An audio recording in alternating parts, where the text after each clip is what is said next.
ETF versus mutual fund, दोनों में क्या होता है अंतर? आपके लिए निवेश का कौन सा है बेस्ट ऑप्शन? जानिए पूरी डिटेल। ईटीएफ और म्यूचुअल फंड में बहुत सारी समानताएं हैं, लेकिन कुछ अंतर भी हैं। ईटीएफ आमतौर पर कम शुल्क लेते हैं और स्टॉक की तरह इंट्राडे व्यापार कर सकते हैं। हालांकि म्यूचुअल फंड और ईटीएफ दोनों की विविध प्रकार की प्रकृति कम जोखिम उठाने वाले निवेशकों के लिए अच्छा ऑप्शन हो सकती है। चलिए जानते हैं ईटीएफ और म्यूचुअल फंड में क्या है अंतर। म्यूचुअल फंड को आमतौर पर एक एसेट मैनेजमेंट कंपनी चलाती है। ईटीएफ को स्टॉक के समान ही एक्सचेंजों पर आप खरीद या बेच सकते हैं। म्यूचुअल फंड के प्रकार और निर्माण के आधार पर एक्टिव या पैसिव दोनों हो सकते हैं।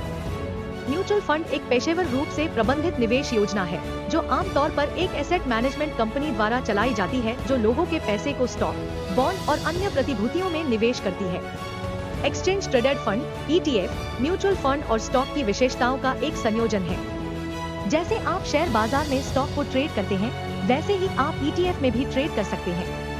ईटीएफ को स्टॉक के समान ही एक्सचेंजों पर आप खरीद या बेच सकते हैं। म्यूचुअल फंड आमतौर पर फंड हाउस से या अधिकृत मध्यस्थों के माध्यम से खरीदी जाती है। ईटीएफ को बाजार समय के दौरान किसी भी समय मौजूदा बाजार मूल्य पर खरीदी या बेच सकते हैं, जबकि म्यूचुअल फंड यूनिट्स को कभी भी खरीदा और बेचा जा सकता है। इसे नेट एसेट वैल्यू (NAV) नियमों के अनुसार निर्धारित किया जाता है। ईटीएफ के लिए कोई न्यूनतम लॉक इन अवधि नहीं है। म्यूचुअल फंड में भी लॉक इन अवधि नहीं होती है, लेकिन एक निकास शुल्क हो सकता है जो जल्द रिडेम्पशन के लिए लग जाता है। ईटीएफ आमतौर पर पैसिव रूप से मैनेज होते हैं। म्यूचुअल फंड के प्रकार और निर्माण के आधार पर एक्टिव या पैसिव दोनों हो सकते हैं।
स्थिरता, कंपनियों के प्रदर्शन में बदलाव और आर्थिक स्थिति में गिरावट जैसे विभिन्न कारणों से निवेशक को नुकसान उठाना पड़ सकता है।